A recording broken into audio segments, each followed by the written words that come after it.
Good morning, good afternoon, good evening. Today is 5th of April 2025. I'm wearing makeup, it's such a rarity. Hello. This was my outfit today. Hold on. Blue dungarees, TARDIS blue. I'm bouncing off the ceiling. This is a random spontaneous video. Wasn't planning to do this today, but I'm happy, so let's document. The jump cuts are already in. Boom, boom, boom, boom. Thank you. Can you see my face? I mean, I can vlog without them. I need them to see, but I can focus. So as you can see, I'm somewhere different. I'm at my dad's. All good, if you remember, Dad went to study and he's still here. The summary is, my dad and I today did something neither of us have done before. We went to a Comic-Con in Herne Bay. This was us at the beginning of the day. For me, I've known of Comic-Cons. I've never been to one. The closest experience I can compare is Summer in the City. All the tables everywhere, people dressing up, meet and greets, autographs and photos. This one was some form of sci-fi event, but there were lots of people from Doctor Who. People that my dad and I love, because Doctor Who is so vast nowadays, isn't it? Some of the people today included Danny Pink, Doctor Number 5, Peter Davison, Perry, Tegan. It was amazing, just having them all in one place. I didn't know what to expect this morning, but I was quite shocked when we went in because my dad and I were looking for the stage and ended up in the room with all the celebrity guests, and it was like a meet and greet. So suddenly we found ourselves in a position to then go and approach the people that we thought we would see later in the day, so neither my dad or I were entirely prepared. The funny thing was, when we were in the queue waiting to talk to Peter Davison, I thought I would be having to look after my dad because he was as giddy as a school kid, but turns out it was the other way around. Peter Davison is the doctor of my childhood. I adore him. I think he's fantastic. Do you know what's scary? I'm 32. He was younger than me when he was the doctor. My brain can't comprehend that. I honestly didn't really think I'd get an opportunity to say anything, but I did. So there I am, filming my dad, who's getting a book signed. I'll come back to that. And then it was my turn to speak. And I lost it. I'm not even going to insert it here because I'm so embarrassed. I just couldn't speak. I couldn't say a thing. I just ended up doing something with my hands. I was so frustrated because it's not that I ever thought I would see him in person, but if you do get that opportunity, you want to be able to say something, even just to say thank you, which I think I did, but that's not the point. I was just flapping. From an autistic perspective, we would now say I went non-verbal. I was just too excited.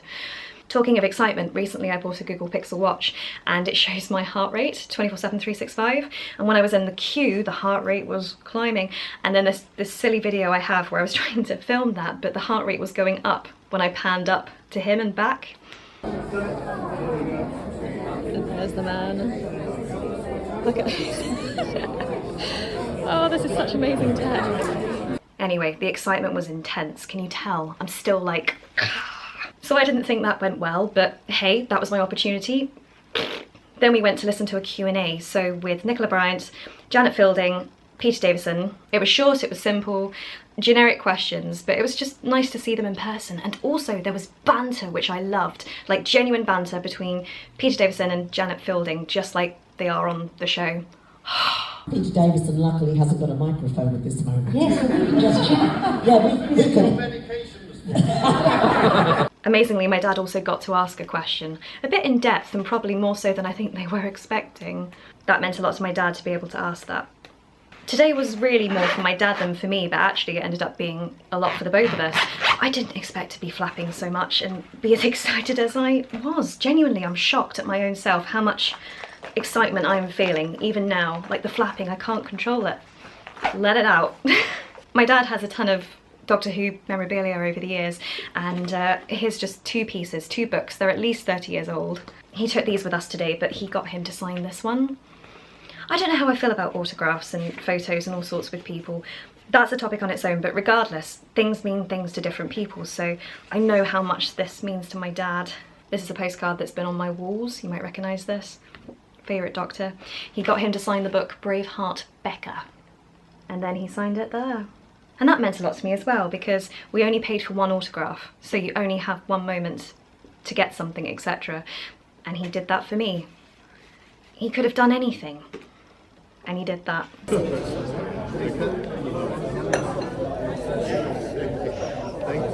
Between my family and I, because we did some of this for Father's Day coming up, because it was a lot of money today.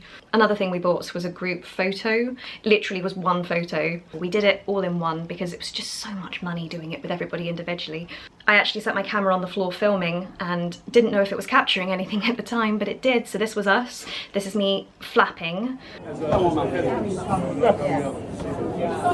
Peter actually says my name, which catches me off guard. He called me Becca. I mean, I'm not really a Becky. Becky, you have to go and stand in the middle.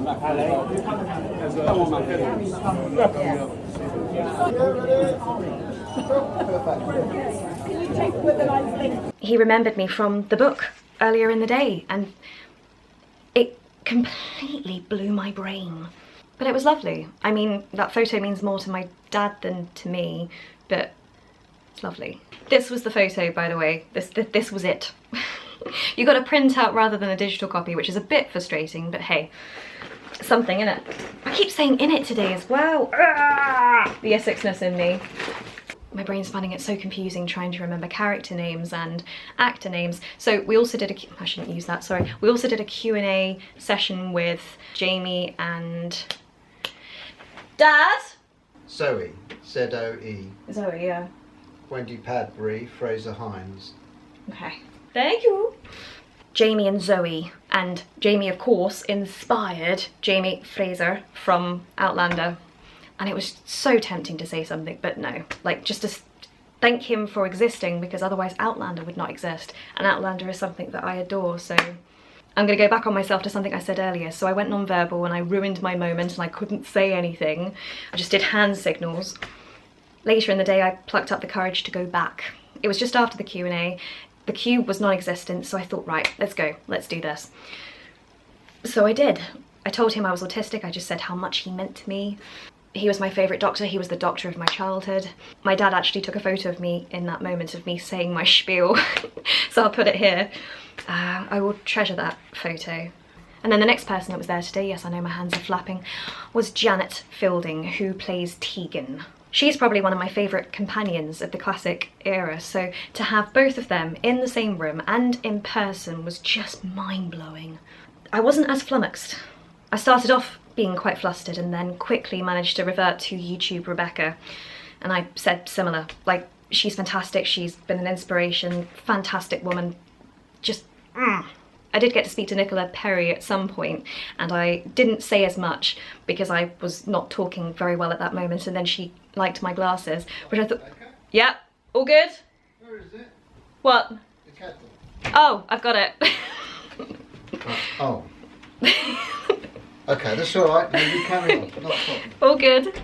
I'll take a picture, I'm using the kettle as my tripod. I'm desperate.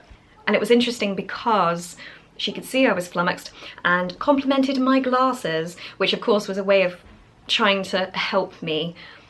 Which leads me on to the next topic, which is, as I've said, I have some experience of these events, but mostly from the other side of the coin, going back in time. So I was the one on stage doing panels and talking about stuff, and I was the one that everybody would come to see. I had hundreds of people lined up to see me, a few years running as well. And I just found it hilarious inside my brain that I had that experience, and obviously I'm dealing with skill regression, so that's impacting how I am, etc. But I finally understand what it's like to be on the other side of, you're here and somebody you care about is there and you feel quite close with, or they've been a form of light within your life, they've helped you, or they've just been a part of your life in some description, and you can't say how you feel.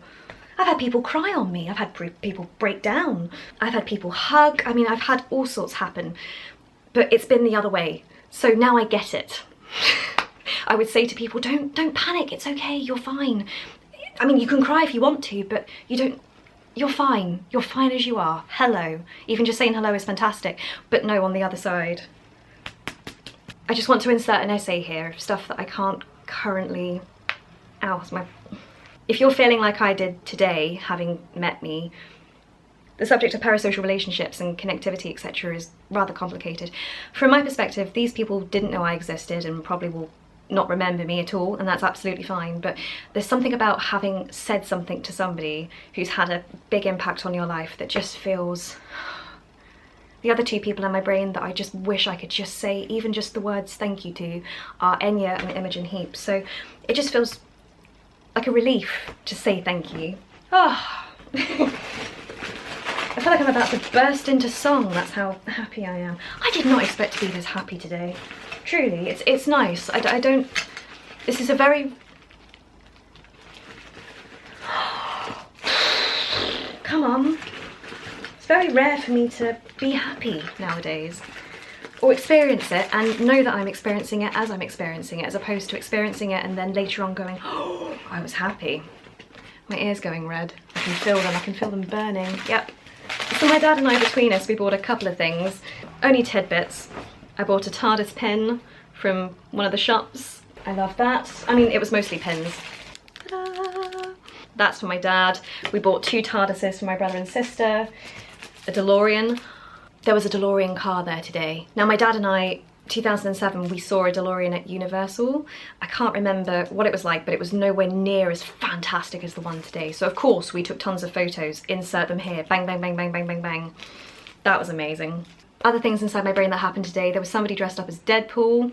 I mean, he had a great sense of humour, whoever he was. I will never know who that person was in that costume. But I said to him, do you know what? You are the easiest person I have spoken to today because you're covered up. Like, he's got white eyes, and for me as an autistic person, eye contact is a nightmare, and I can talk to inanimate objects like this. So not that I'm saying he was inanimate, but his eyes were covered, and so for me, I found it so easy to look at.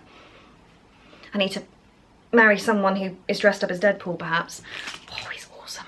I had a rather spontaneous photo session with the bad guy from Game of Thrones. My dad at the time was taking these photos and was telling me to smile. I said, Dad, no, I can't smile with this character. This is a bad guy. No smiling. Typical photo in the chair. I don't know how to end this. I'm shutting the door. All good, I'm nearly done. And with that, I'm gonna go put an ice pack on my ears. This is definitely a diary entry. So today was the 5th of April, 2025. Bye-bye.